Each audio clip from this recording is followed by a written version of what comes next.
Capítulo 6. Por que as redes sociais prejudicam mais as meninas que os meninos? Alex Spence nasceu em Long Island, Nova York, em 2002. Ganhou seu primeiro iPad no Natal de 2012 aos 10 anos. No começo, ela acessava o aplicativo WebKings, que é uma empresa que fabrica bichinhos de pelúcia e oferece uma versão virtual deles. Em 2013, no entanto, quando a menina estava no quinto ano, outras crianças começaram a provocá-la por gostar de brincadeiras infantis e a pressionaram a abrir uma conta no Instagram.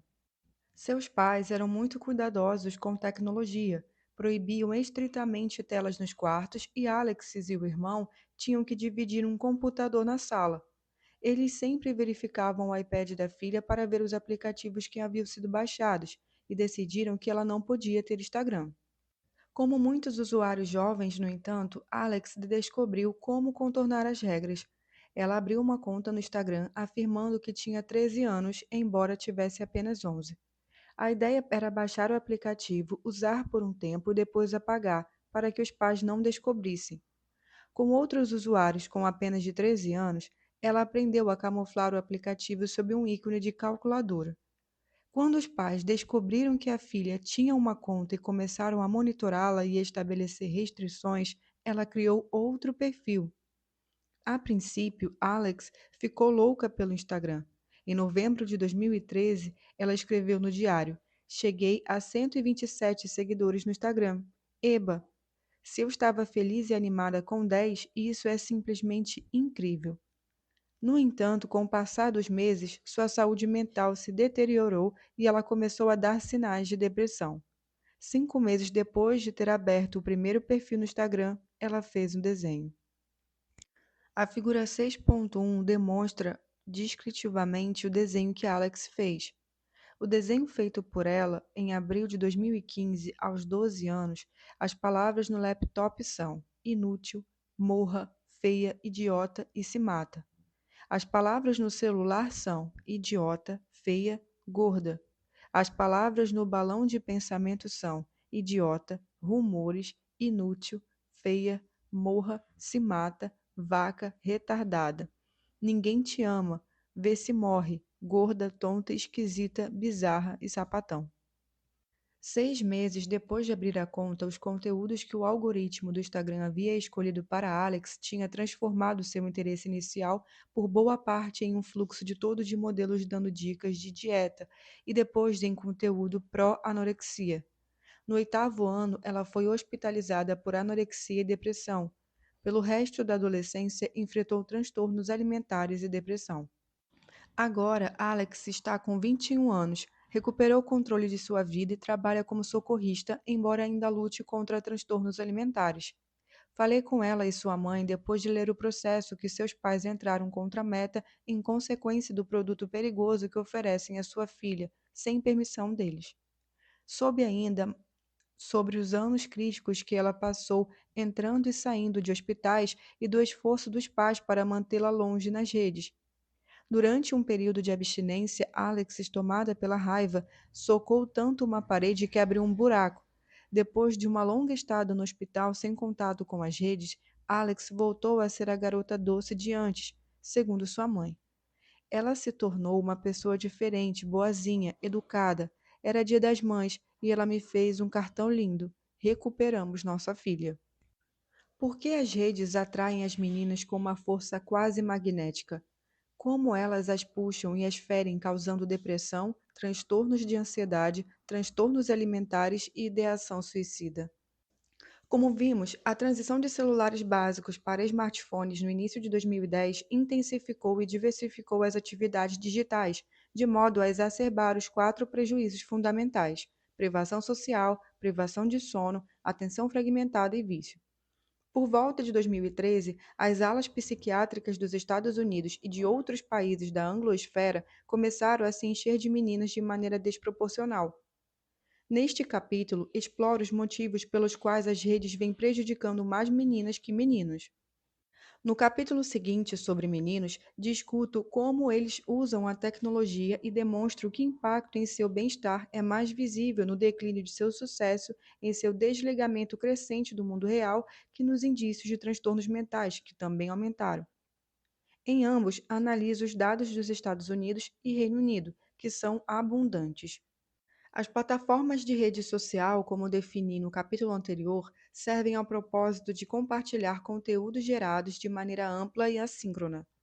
Nas plataformas mais prototípicas, como o Instagram, os usuários publicam conteúdos, muitas vezes a respeito de si, e então aguardam o julgamento e os comentários dos outros. Essa dinâmica, junto com a comparação social, está tendo efeitos mais prejudiciais sobre as meninas e mulheres jovens que sobre os meninos e homens jovens. E essa diferença aparece de maneira consistente em muitos estudos correlacionais. Em geral, os estudos perguntam aos adolescentes sobre o seu uso da tecnologia e sua saúde mental. Depois, conferem se aqueles que privilegiam certa tecnologia também são aqueles com pior saúde mental. Alguns estudos não encontraram evidências de malefícios.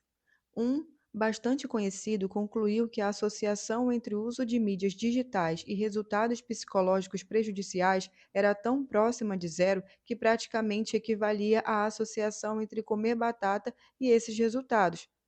No entanto, quando Jim Twing e eu analisamos os mesmos conjuntos de dados e nos concentramos na associação entre redes sociais e problemas de saúde mental entre meninas, as correlações se mostraram muito maiores. A comparação apropriada deixou de ser comer batata e passou a ser consumo excessivo de álcool ou maconha. Entre as meninas, há uma ligação clara, consistente e considerável entre o uso assíduo de redes sociais e transtornos mentais. Porém, essa relação é minimizada ou simplesmente ignorada em estudos e revisões da literatura que consideram todas as atividades digitais para todos os adolescentes. Em geral, jornalistas que alegam não haver evidências suficientes para medir os prejuízos tomam esses estudos como referência. Essa ligação considerável fica evidente na figura 6.2, que apresenta dados do Millennium Study, um estudo britânico que acompanhou em seu processo de amadurecimento na adolescência cerca de 19 mil crianças nascidas por volta do ano 2000.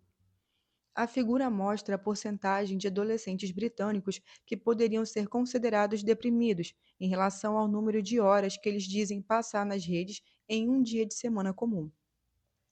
Para os meninos, saber quanto tempo passam nas redes não diz muito, a menos que eles mesmos se declarem usuários assíduos. É só quando os meninos relatam mais de 2 horas por dia que a curva começa a subir. Para as meninas, há uma relação maior e mais consistente. Quanto mais tempo uma menina passa nas redes, maiores as chances de depressão. Meninas que dizem passar 5 horas ou mais por dia de semana nas redes têm uma probabilidade 3 vezes maior de depressão que aquelas que dizem não usar redes sociais. Estudos correlacionais estão sempre abertos a múltiplas interpretações. Pode haver uma correlação reversa. A depressão levaria as meninas a usar as redes sociais em vez do contrário. Pode haver uma terceira variável, como a genética, ou uma criação permissiva, ou a solidão causando ambos. Para estabelecer que uma coisa causou a outra, a principal ferramenta dos cientistas é um experimento, muitas vezes chamado de ensaio clínico controlado randomizado, no qual algumas pessoas são escolhidas aleatoriamente para receber um tratamento, enquanto outras, também escolhidas aleatoriamente, são um grupo de controle que recebe um placebo ou continua tocando a vida. Em alguns experimentos relacionados a redes, exige-se que jovens adultos passem por alguns dias ou semanas sem acesso ou com acesso reduzido às redes. Outros envolvem levar jovens adultos ao laboratório e expô-los à situação que replicam certas características das redes, para depois ver como as variáveis psicológicas são afetadas. Há uma grande limitação em todos esses experimentos.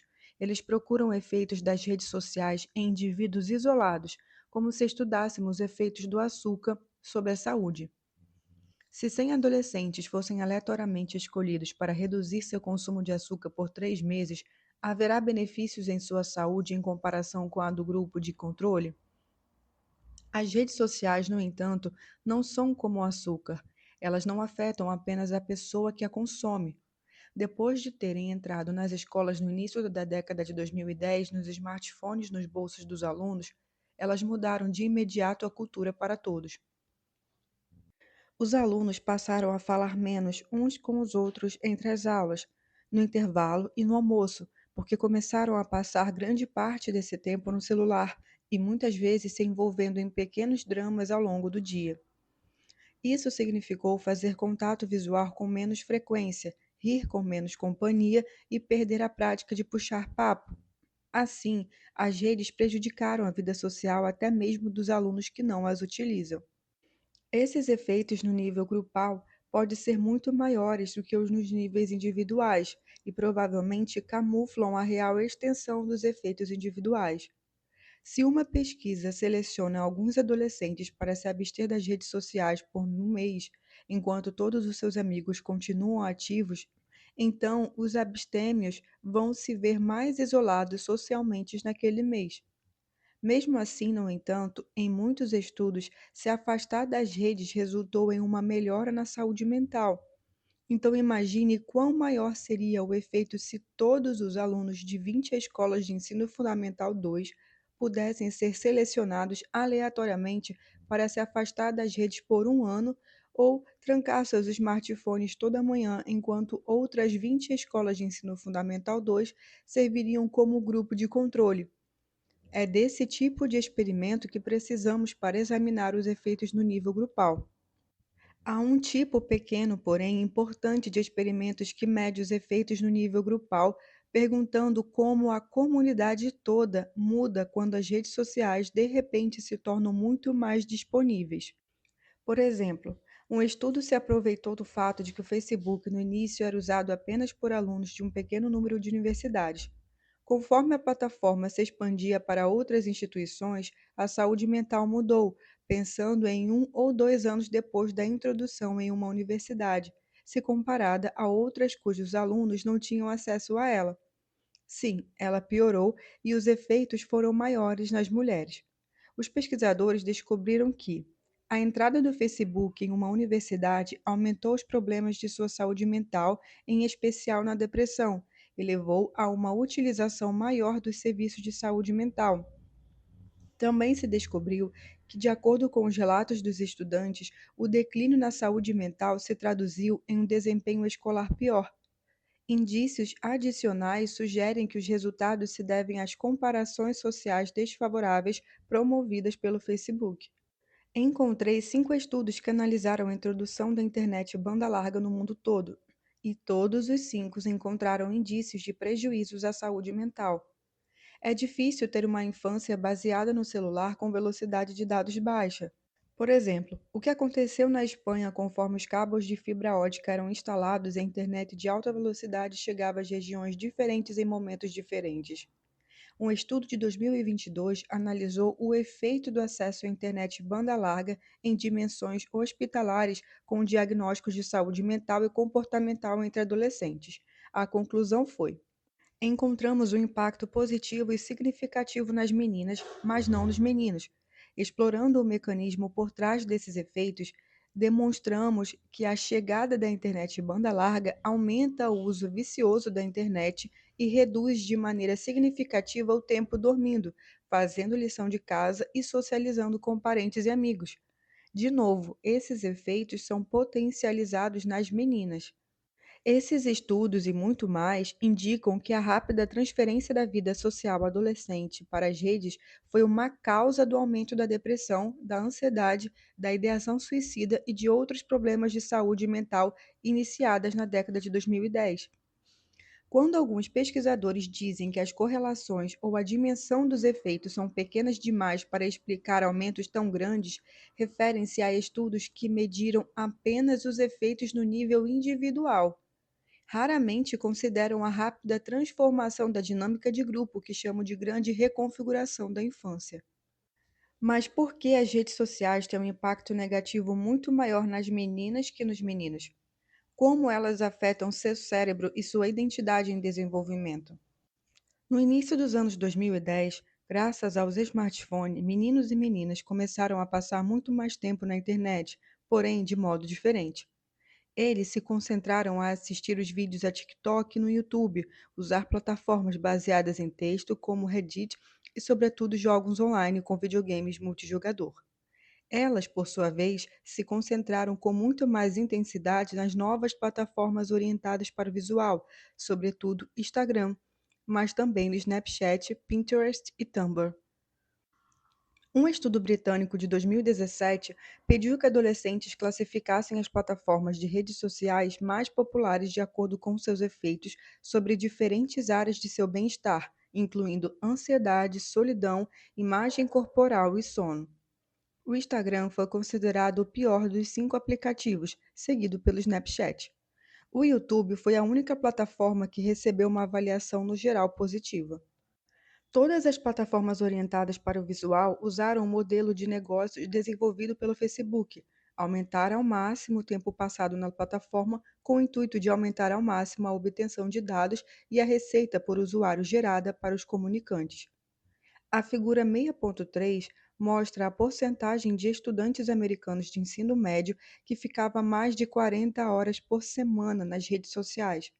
É como ter um trabalho em tempo integral além de estudar. Em 2015, uma em cada 7 meninas americanas havia atingido um nível astronômico. A pergunta só foi acrescentada em 2013. Se tivéssemos dados desde 2010, quando poucos adolescentes tinham smartphones, os números provavelmente seriam próximos de zero.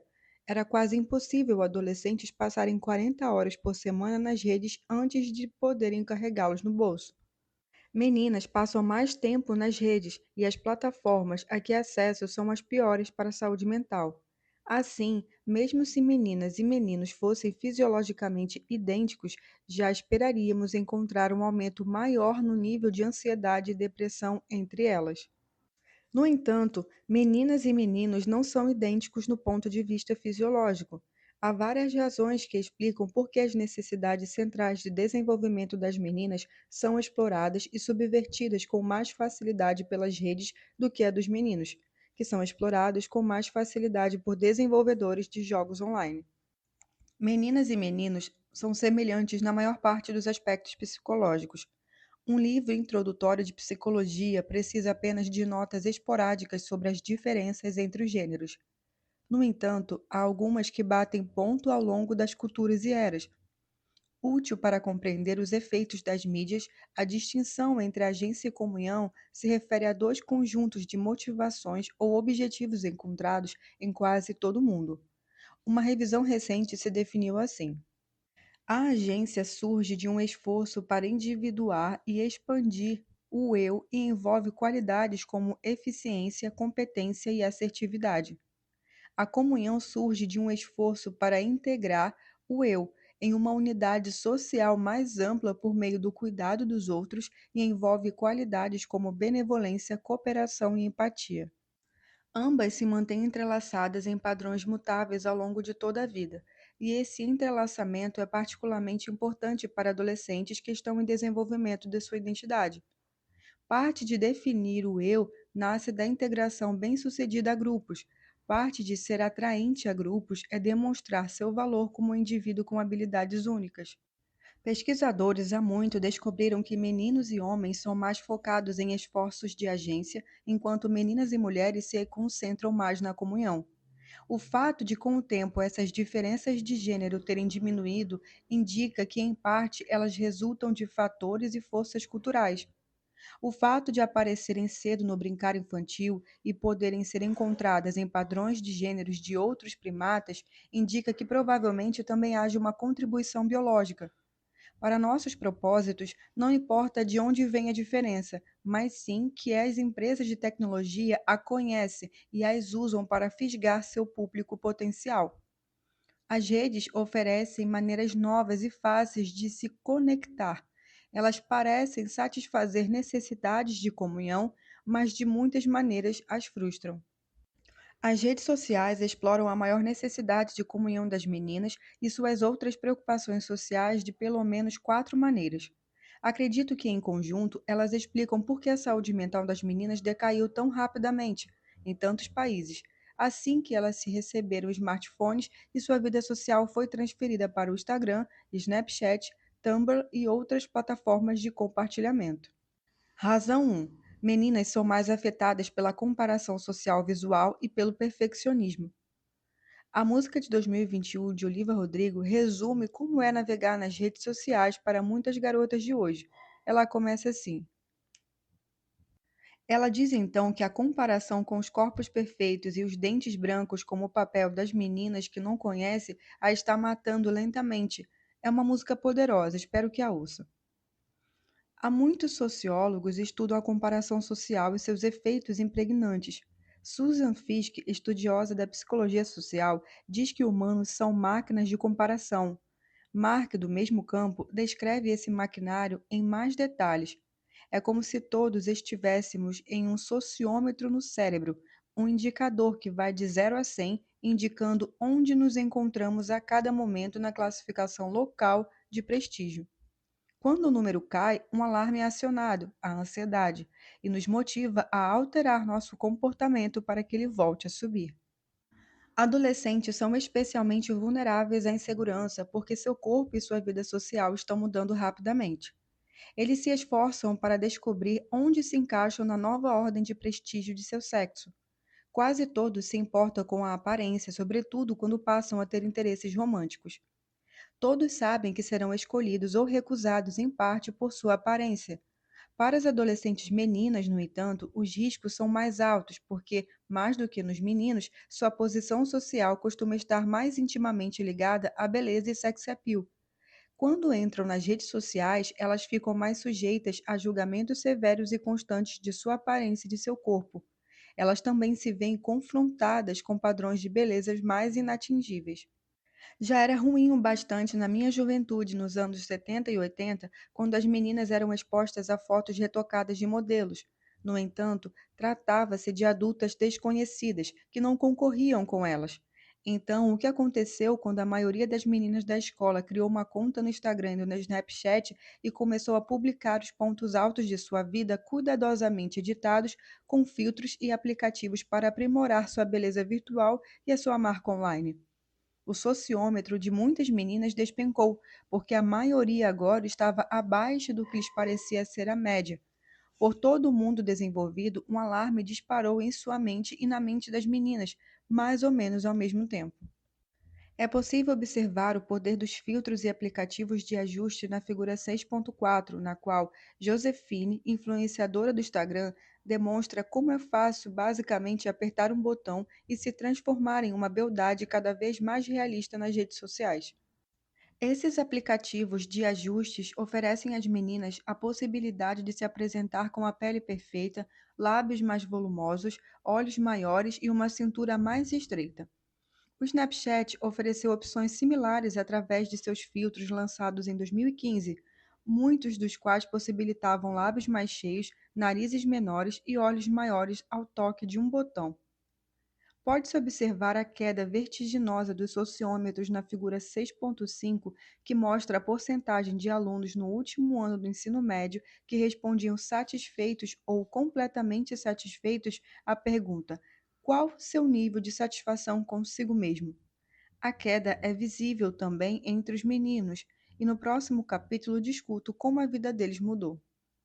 Meninas são especialmente vulneráveis aos danos de comparação social constante porque apresentam índices mais altos de um tipo específico de perfeccionismo, aquele socialmente prescrito, que faz a pessoa sentir que precisa atender às elevadíssimas expectativas estabelecidas por outra pessoa ou pela sociedade em geral. O perfeccionismo socialmente prescrito tem uma relação próxima com a ansiedade. Pessoas que sofrem de ansiedade são mais propensas a tê-lo. Ele também aumenta a ansiedade porque perfeccionistas sempre temem a vergonha do fracasso público. E, como você já deve estar esperando, o perfeccionismo socialmente prescrito começou a crescer em todos os países da anglosfera no começo da década de 2010. Desde os primórdios da publicidade, as jovens são incentivadas a buscar versões aparentemente melhores de si mesmas. No entanto, as redes expõem as meninas a centenas ou mesmo milhares de imagens desse tipo todos os dias, muitas delas retratando garotas boas demais para serem reais, com corpos e vidas perfeitas. A exposição a tantas imagens só pode ter um efeito negativo sobre máquina de comparação. Pesquisadores na França expuseram mulheres jovens a fotos de mulheres muito magras ou de tamanho médio. As jovens expostas a imagens de mulheres muito magras ficaram mais ansiosas em relação ao próprio corpo e à aparência. O surpreendente, no entanto, é que essas fotos passaram na tela por apenas 20 milésimos de segundo, rápido demais para que elas tivessem consciência do que haviam visto, donde se conclui que a comparação social acontece externamente à consciência e afeta autoavaliações explícitas. É provável que as frequentes lembretes que as meninas oferecem umas às outras de que as redes não retratam a realidade tenham um efeito limitado, porque a parte do cérebro que faz as comparações não é controlada por aquela que sabe, conscientemente, que está vendo destaques editados. O esforço para se sobressair pode ser saudável quando motiva as meninas a dominar habilidades que lhes serão úteis mais adiante. No entanto, os algoritmos nas redes focam e amplificam o desejo da beleza socialmente prescrita que implica a magreza.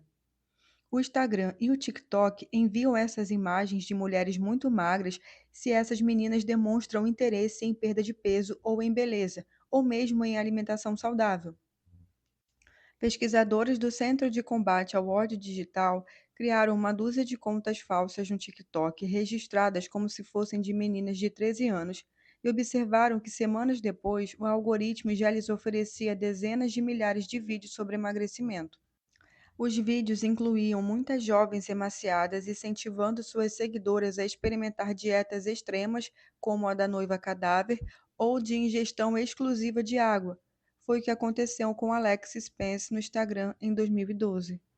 O próprio Facebook encomendou um estudo para averiguar como o Instagram estava afetando adolescentes nos Estados Unidos e no Reino Unido. As descobertas nunca foram divulgadas, porém, a informante Frances vazou capturas de tela de documentos internos para o Wall Street Journal. Adolescentes culpam o Instagram pelo aumento dos índices de ansiedade e depressão. Essa reação foi espontânea e consistente em todos os grupos. Descobriram também que o Instagram é especialmente nocivo a meninas, além de apontarem que a comparação social é pior nesse aplicativo que nos rivais. Os filtros do Snapchat se concentram no rosto, enquanto o Instagram se concentra predominantemente no corpo e no estilo de vida.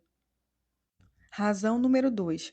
A agressão das meninas é mais relacional. Por muito tempo, pensou-se que os meninos eram mais agressivos que as meninas, e se considerarmos apenas violências e ameaças físicas, eles são mesmo. Eles também se interessam mais por histórias e filmes sobre esportes, luta, guerra e violência, temas que apelam para motivações relacionadas à agência. Tradicionalmente, os meninos negociam quem tem um status social superior ou inferior, em parte com base em quem seria capaz de dominar quem numa briga, ou quem seria capaz de insultar quem sem medo de represálias violentas. No entanto, como as meninas têm motivações de comunhão mais fortes, a maneira de realmente machucá-las é atingir seu relacionamento, por exemplo, espalhando boatos, fazendo as amigas se voltarem contra elas e diminuindo o seu valor como amigas. Pesquisadores descobriram que a agressão indireta, que inclui prejudicar os relacionamentos e a reputação dos outros, é mais prevalente nas meninas que nos meninos, porém apenas no fim da infância e na adolescência. Se uma menina sente que está perdendo o seu valor, a ansiedade dispara. Se a queda apontada no sociômetro for significativa, ela pode entrar em depressão e pensar em suicídio. Para adolescentes deprimidas ou relegadas ao ostracismo, a morte física representa o fim da dor, enquanto a morte social é um inferno na Terra. A natureza do bullying começou a mudar com a transferência da vida social dos adolescentes para a internet. Uma revisão sistemática de estudos de 1998 a 2017 encontrou uma redução do bullying cara a cara entre os meninos e um aumento do bullying entre meninas, especialmente adolescentes mais novas. Um estudo com cerca de 16 mil alunos de ensino médio em Massachusetts entre 2006 e 2012 observou estabilidade no bullying cara a cara entre meninas e queda entre meninos, mas aumento do cyberbullying entre meninas. De acordo com uma importante pesquisa americana, esses altos índices de cyberbullying persistiram, embora não tenham aumentado, entre 2011 e 2019, quando aproximadamente um em cada 10 meninos do ensino médio e uma em cada 5 meninas no ensino médio vivenciaram cyberbullying a cada ano. Em outras palavras, a transferência para a internet redimensionou o bullying e o assédio na vida cotidiana das meninas. Embora a porcentagem de adolescentes que relataram cyberbullying não tenha aumentado ao longo da década de 2010, a maneira como a agressão relacional foi perpetuada e vivenciada mudou conforme adolescentes passaram a acessar novas plataformas que ofereciam novas possibilidades de espalhar boatos e atacar. As redes sociais facilitam que qualquer pessoa de qualquer idade abra perfis anônimos que podem ser usados para trollar e destruir a reputação alheia. Tudo isso acontece em um mundo virtual que pais e professores mal acessam nem compreendem. E se smartphone acompanham adolescentes na escola, no banheiro e na cama, aqueles que fazem bullying com eles também. Em um artigo publicado em 2018 na Atlantic sobre bullying no Instagram, Taylor conta a história de Mary, uma menina de 13 anos que entrou na equipe de animadores de torcida da escola enquanto uma amiga não conseguiu. A ex-amiga usou muitos dos recursos do Instagram para prejudicar a reputação de Mary com as colegas. Tinha um grupo de mensagens no Instagram que chamava todo mundo da classe, menos a Mary. Ela contou. Era só para falar mal de mim. Foi então que Mary teve seus primeiros ataques de pânico. As redes sociais ampliaram o alcance e os efeitos do bullying relacional, exercendo uma pressão imensa sobre as meninas para que monitorem suas palavras e ações. Elas têm consciência de que um passo em falso pode logo viralizar e deixar uma marca permanente. As redes sociais alimentam a insegurança da adolescência, um período em que já existe uma preocupação imensa com a possibilidade do ostracismo, e assim fizeram com que uma geração de meninas passasse do modo descoberta para o modo defesa. Mais uma vez, a transição para a infância baseada no celular no início da década de 2010 virou de cabeça para baixo os relacionamentos e a vida das meninas. A puberdade já era um período de transição delicado, com uma necessidade mais premente de alguns amigos próximos. Então, as redes sociais chegaram para complicá-la ainda mais, tornando a agressão relacional muito mais fácil e a competição por status muito mais penetrante e pública. Muitos suicídios de adolescentes meninas foram diretamente ligados a bullying e a constrangimento facilitados pelas redes sociais, incluindo plataformas como Ask e NGL, criadas especialmente para incentivar usuários a manifestar sua opinião a respeito de outras pessoas. Razão número 3: meninas dividem mais suas emoções e dificuldades. Todo mundo sabe que seus melhores amigos podem afetar seu humor. Mas você sabia que o humor dos amigos dos seus amigos também pode fazer isso? Embora concentrado na saúde física, o estudo permitiu que os cientistas se valessem de alguns itens para investigar como as emoções se alteravam na comunidade ao longo do tempo. Assim, eles descobriram que felicidade tende a atrair felicidade. E não apenas porque pessoas felizes procuram pessoas felizes. Na verdade, quando uma pessoa fica mais feliz, isso aumenta a probabilidade de que seus amigos fiquem mais felizes também. O surpreendente foi que também houve influência sobre a felicidade dos amigos, e às vezes até sobre a felicidade dos amigos dos amigos dos amigos. A felicidade é contagiosa, ela se espalha por nossas redes de relações. Em um estudo longitudinal, os cientistas se aliaram ao psiquiatra James para verificar se estados emocionais negativos também se espalham pelas redes de relações usando o mesmo conjunto de dados. Eles descobriram duas coisas interessantes. Primeiro, as emoções negativas eram mais fortes que as positivas, como costuma acontecer na psicologia. A depressão foi significativamente mais contagiosa que a felicidade ou a saúde mental. Segundo, a depressão se espalhou apenas a partir das mulheres. Quando uma mulher ficava deprimida, as chances de depressão de seus amigos próximos, homens ou mulheres, aumentavam em 142%. Quando um homem ficava deprimido, não se observava um efeito mensurável nos amigos. Os autores supuseram que a diferença se devesse ao fato de mulheres serem mais emocionalmente expressivas e mais eficientes em comunicar seu humor no âmbito de seus laços de amizades. Quando os homens se encontram, em geral, é para fazer alguma coisa e não para conversar sobre como se sentem.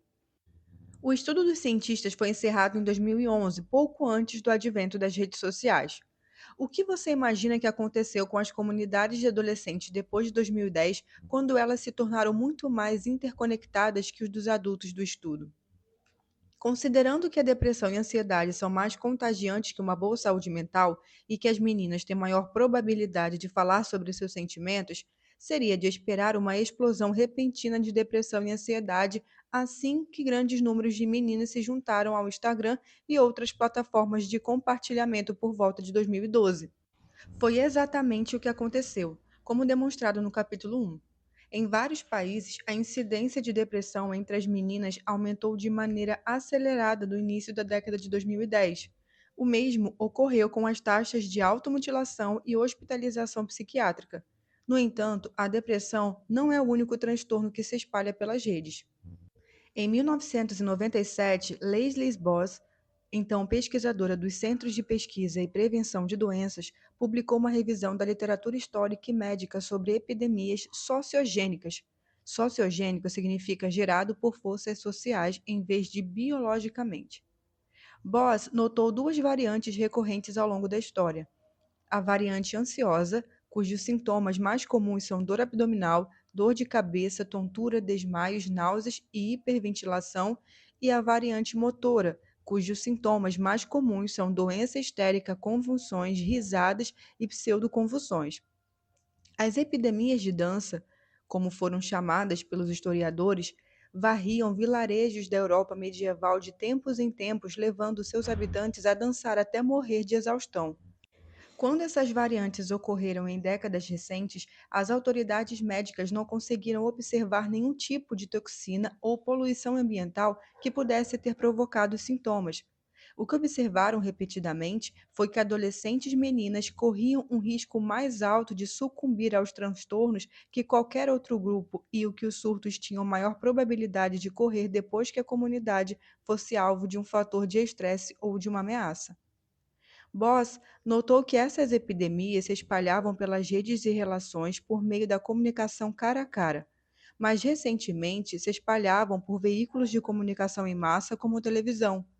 Mesmo escrevendo em 1997, nos primórdios da internet, ela fez uma previsão: o desenvolvimento de novas formas de comunicação em massa, mais recentemente na internet, aumenta a capacidade de intensificação dos surtos através da comunicação.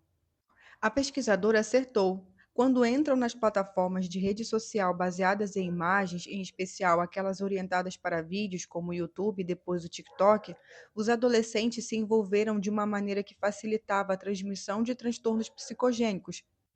Assim que o fizeram, a incidência de ansiedade e depressão disparou em todo o mundo, sobretudo entre adolescentes meninas. Grande parte da epidemia de transtornos mentais entre adolescentes pode ser resultado direto da variedade ansiosa se espalhando por dois processos psicológicos distintos.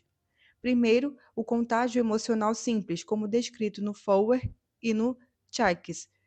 As pessoas são contaminadas pelas emoções dos outros, e essa contaminação é mais forte entre as meninas. Segundo, o viés de prestígio, a regra de aprendizagem social que descrevi no capítulo 2, a qual basicamente diz: não saia copiando qualquer um. Descubra antes quem são os membros de maior prestígio do grupo para então copiá-los. Nas redes sociais, no entanto, ganham-se seguidores e curtidas sendo o mais extremo, de modo que aqueles com manifestações mais extremas de sintomas têm maior probabilidade de ascender depressa, tornando-se modelos aos quais os outros recorrem atrás de aprendizagem social. Isso às vezes é chamado de captura de público, um processo no qual as pessoas são treinadas por seu público para se tornar versões mais extremas do que quer que o público queira ver. E, se alguém se encontra em uma rede na qual a maioria das pessoas adotou determinado comportamento, o outro processo de aprendizagem social entra em jogo, o viés de conformidade. No início da pandemia de Covid, em 2020, tanto a doença quanto o isolamento social aumentaram a probabilidade de transtornos sociogênicos. O Covid era uma ameaça e um fator de estresse mundial. O isolamento levou os adolescentes a passar ainda mais tempo nas redes sociais, com destaque para o TikTok, que era relativamente novo. Essa plataforma atraía adolescentes meninas em especial e, de início, as incentivava a fazer movimentos altamente estilizados copiados de outras meninas, dancinhas que se espalharam pelo mundo. No entanto, o TikTok não se restringia a isso. Seu algoritmo avançado identificava qualquer sinal de interesse por determinado assunto e enviava mais daquilo aos usuários, muitas vezes em uma forma mais extrema. Qualquer pessoa que sinalizasse um interesse em saúde mental logo era inundada por vídeos de adolescentes falando de seus transtornos mentais e recebendo apoio social por fazê-lo. Em agosto de 2023, vídeo com a hashtag Mental Health, saúde mental, tiveram mais de 100 bilhões de visualizações, e vídeos com a hashtag Trauma, mais de 25 bilhões. Um grupo de psiquiatras alemães, liderados por Kirsten, notou um aumento repentino no número de jovens que buscavam clínicas acreditando ter síndrome de Tourette, um transtorno motor no qual pacientes apresentam tiques pronunciados como piscar sem parar ou fazer rotações de cabeça e pescoço, além de muitas vezes emitir palavras e sons de forma involuntária. Acredita-se que a síndrome esteja relacionada à irregularidade nos núcleos da base, uma parte do cérebro fortemente envolvida com o movimento físico. Em geral, ela se manifesta entre os 5 e os 10 anos, na proporção de uma menina para 4 meninos. No entanto, logo ficou claro que quase nenhum daqueles adolescentes tinha Tourette. Os tiques eram diferentes, não se manifestara nenhum sinal da síndrome na infância, e o mais revelador, os tiques eram espantosamente parecidos. Na verdade, esses pacientes, nessa primeira onda, a maioria homens, estavam imitando um influenciador alemão que tinha Tourette e demonstrava seus tiques em uma série de vídeos muito populares no YouTube. Tiques que incluíam gritar tubarões voadores e Heil Hitler. Os pesquisadores alemães escreveram: identificamos o primeiro surto de um novo tipo de transtorno sociogênico em massa que, em contraste com os episódios que já havíamos relatados, se espalha exclusivamente pelas redes sociais. Para tal, sugerimos o termo mais específico, transtorno induzido pelas redes sociais em massa. Muito embora Tourette seja uma síndrome que acometa muito mais homens, depois que se popularizou nas redes, ela se espalhou com mais rapidez entre as meninas. Por exemplo, meninas de países da anglosfera de repente desenvolveram tiques como balançar a cabeça e gritar aleatoriamente a palavra feijões. Isso foi desencadeado pela influenciadora britânica Eve, que modelou tais comportamentos, inclusive gritando a palavra feijões. Um dos principais tratamentos prescritos pelos médicos é o afastamento das redes sociais. Há indícios de que muitos outros transtornos estão se espalhando sociogeneticamente, em especial por meio de plataformas com publicações em vídeo, como TikTok, YouTube e Instagram. O transtorno dissociativo de identidade, que costumava ser conhecido como transtorno de múltiplas personalidades, foi representado no cinema em As Três Faces de Eva, filme de 1957. Pessoas que sofrem dela relatam conter identidades diferentes, conhecidas como alter, que podem ter personalidade, perfil moral, gênero, sexualidade e idades muito diferentes. Com frequência, há um alter malvado que incentiva as pessoas a fazer coisas ruins com os outros ou consigo mesma. O TDI costumava ser raro, porém sua incidência aumentou desde a chegada do TikTok, sobretudo entre adolescentes meninas.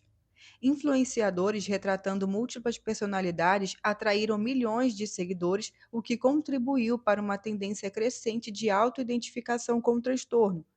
Asher, influenciador do TikTok, que se descreve como uma personalidade de um sistema de 29, tem mais de 1,1 milhão de seguidores. O interesse crescente por TDI é evidenciado pelos bilhões de visualizações de vídeos com hashtag como DID. O crescimento recente dos diagnósticos de disforia de gênero também pode estar relacionado em parte a tendências das redes sociais. A disforia de gênero diz respeito ao sofrimento psicológico que a pessoa vivencia quando sua identidade de gênero não se alinha com seu sexo biológico. Pessoas com esse tipo de descompasso existem há muito e no mundo todo. De acordo com o mais recente Manual Diagnóstico de Psiquiatria, estimativas da prevalência de disforia de gênero na sociedade americana costumavam atingir números abaixo de 1 a cada 1.000, sendo aqueles entre pessoas nascidas homem, ou seja, biologicamente homens, muitíssimo mais elevados que as entre pessoas nascidas mulheres. No entanto, essas estimativas se baseavam no número de pessoas que buscavam a cirurgia de redesignação sexual na vida adulta, certamente muitíssimo menor que a população subjacente. Na última década, o contingente de indivíduos encaminhados para tratamentos por disforia de gênero cresceu rapidamente, sobretudo entre pessoas nascidas mulheres na geração Z. Na verdade, entre adolescentes da geração Z, a relação sexual se inverteu, sendo mais altos os números de pessoas nascidas mulheres. Parte desse aumento certamente reflete a parcela de pessoas que eram trans e ou não reconheciam essa condição ou tinham medo do estigma social envolvido na expressão de sua identidade de gênero e agora saíram do armário, entre aspas. O aumento da expressão da liberdade de gênero e a crescente conscientização da variação humana são formas de progresso social. No entanto, a atual e frequente ocorrência da disforia de gênero em aglomerados sociais, por exemplo, grupos de amigos próximos, o relato de pais e pessoas que retornam à identidade sexual original e atribuem às redes sociais a grande fonte de informações e incentivo, e o diagnóstico de disforia entre muitos adolescentes que não demonstraram nenhum sinal quando crianças, indicam que a influência social e a transmissão sociogênica também podem estar desempenhando seu papel. Razão número 4. Meninas estão mais sujeitas a predadores e assédio. Sabe aquelas histórias de mulheres de meia idade que ficam amigas de adolescentes meninos em plataformas de jogos online, enviam dinheiro e pedem fotos do pênis deles como prelúdio para um encontro sexual? Nem eu. A sexualidade da mulher, em suas muitas variações, raras vezes é assim predatória. De acordo com David Buss, que estuda psicologia evolutiva, mentes masculinas e femininas vêm equipadas com certas respostas emocionais e sensibilidades de percepção que as ajudaram a vencer o jogo do acasalamento muito tempo atrás. Ambos os conjuntos de adaptações cognitivas influenciam os relacionamentos dos dias de hoje, e o conjunto masculino torna os homens mais propensos a se utilizar de coerção, artifícios e violência para obter sexo, e a se concentrar em adolescentes como alvo. Em muitas regiões do mundo virtual, homens predam pré-adolescentes e adolescentes meninas. Homens mais velhos também predam meninos e, para encontrá-los, usam aplicativos de relacionamento para homens gays e bissexuais. No entanto, predadores sexuais são uma ameaça muito maior da vida na internet para as meninas que para os meninos, o que exige delas uma prontidão para o modo defeso. A jornalista Nancy Jo Salles seguiu algumas alunas do ensino médio de subúrbio dos Estados Unidos. Em American Girls, Garotas Americanas, livro de 2016, Salles observou que as meninas eram alvo de atenção de homens adultos com frequência, porque os aplicativos se esforçavam muito pouco quando se esforçavam para restringir interações de adultos e menores. A adolescente Lily de Garden City, Nova York, explicou assim: é muito fácil para predadores mais velhos encontrar uma menina na internet, porque as meninas querem ter o maior número de amigos, seguidores e curtidas. Então, se alguém as segue, elas seguem de volta, sem nem pensar em quem é. Mesmo que seja um serial killer, elas seguem de volta e talvez até conversem com o cara. É assustador, principalmente porque muitas meninas publicam fotos de si mesmas de sutiã ou biquíni, que seus seguidores podem ver. Lily e seus pares ficam expostas com frequência a esse tipo de atenção de homens adultos desconhecidos. Porém, a predação e a exploração também são praticadas por seus colegas de classe meninos. Salles descreveu como nudes funcionam como moeda de troca em muitas escolas de ensino fundamental e médio. Uma aluna do Ensino Fundamental 2 de Nova Jersey disse que os meninos de sua classe tentam persuadir as meninas a enviar nudes para eles, que depois os negociam com os meninos do ensino médio em troca de álcool. Um grupo de alunos do ensino médio com quem ela falou, na Flórida, contou que pedir e mandar nudes era comum. Quando as meninas enviavam nudes, os efeitos podiam ser devastadores e muitas vezes era assim que o cyberbullying começava. A probabilidade de meninos sofrerem com o compartilhamento de fotos íntimas é menor. Na verdade, eles muitas vezes mandam esse tipo de foto para as meninas como isca, com o intuito de conseguir um nude delas em troca. Nina, uma aluna do ensino médio, disse a Salles: Uma menina que manda nudes é uma vagabunda, mas quando o menino faz isso, todo mundo só dá risada.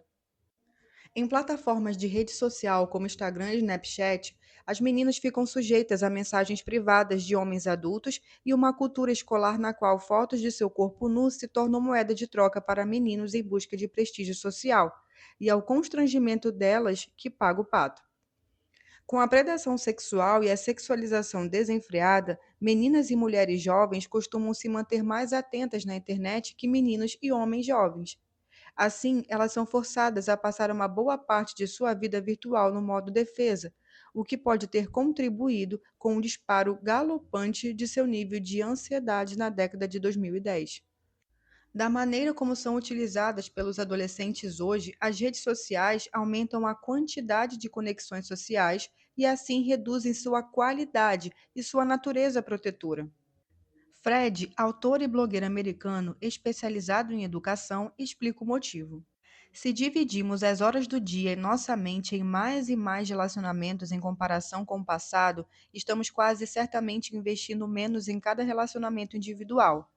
Substitutos digitais para o desenvolvimento social no mundo real reduzem o desejo de socializar, porém não satisfazem as necessidades emocionais.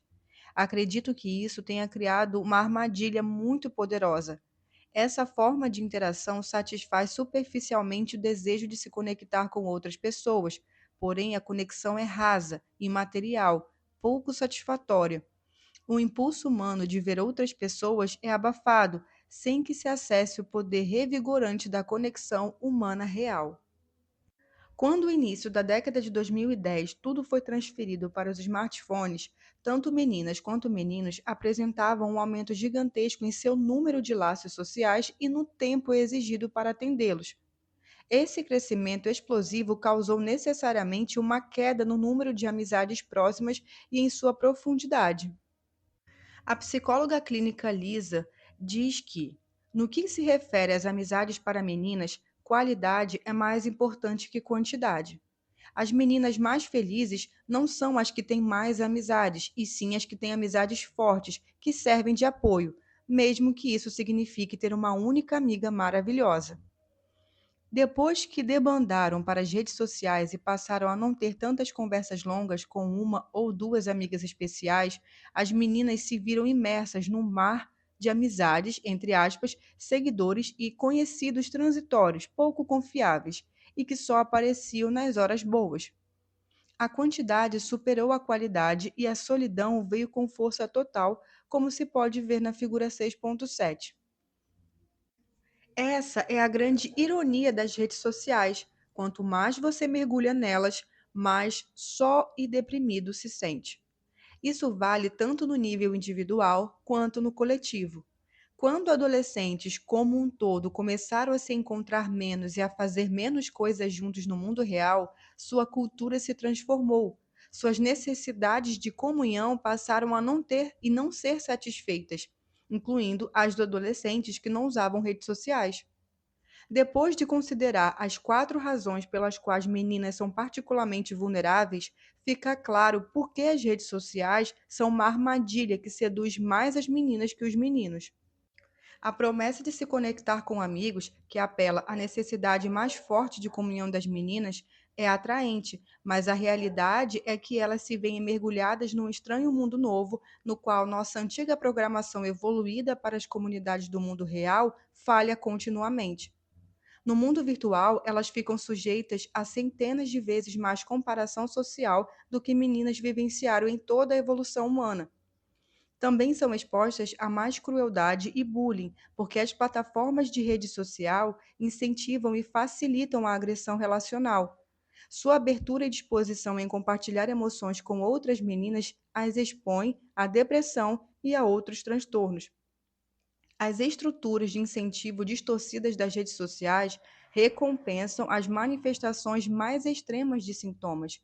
E, finalmente, o progresso conhecido por muitas sociedades ao reduzir a violência e o abuso sexual no mundo real está sendo contrabalanceado pela facilitação do assédio e da exploração do mundo virtual, por parte de empresas que situam os lucros acima da privacidade e da segurança de seus usuários. Resumindo, as redes sociais são mais prejudiciais às meninas que os meninos. Estudos correlacionais mostraram que usuários assíduos de redes sociais apresentam índices maiores de depressão e outros transtornos que outros usuários ou não usuários. A correlação é maior e mais clara para meninas. Usuárias assíduas têm 3 vezes mais chances de sofrer de depressão que não usuárias. Estudos experimentais mostram que o uso de redes sociais é uma causa de ansiedade e depressão, e não está apenas correlacionado a esses transtornos. Quando se pede às pessoas que reduzam ou eliminem o uso de redes sociais por 3 semanas ou mais, sua saúde mental em geral melhora. Muitos quase experimentos mostram que, quando o Facebook entrou nos campi, ou quando a internet de alta velocidade chegou a regiões de províncias, houve uma piora na saúde mental, sobretudo de meninas e mulheres jovens. Meninas usam redes sociais muito mais que meninos e preferem plataformas mais visuais, como Instagram e TikTok, o que é pior para a comparação social que plataformas baseadas em texto, como Reddit.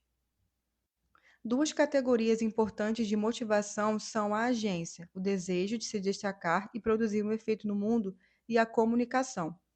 Meninos e meninas contam com ambas, porém, uma diferença de gênero é visível nas brincadeiras infantis. Os meninos escolhem atividades mais ligadas à agência e as meninas escolhem atividades mais ligadas à comunhão. As redes sociais apelam ao desejo de comunhão, embora muitas vezes o acabem frustrando. Há pelo menos 4 razões pelas quais as redes sociais são mais prejudiciais às meninas que os meninos.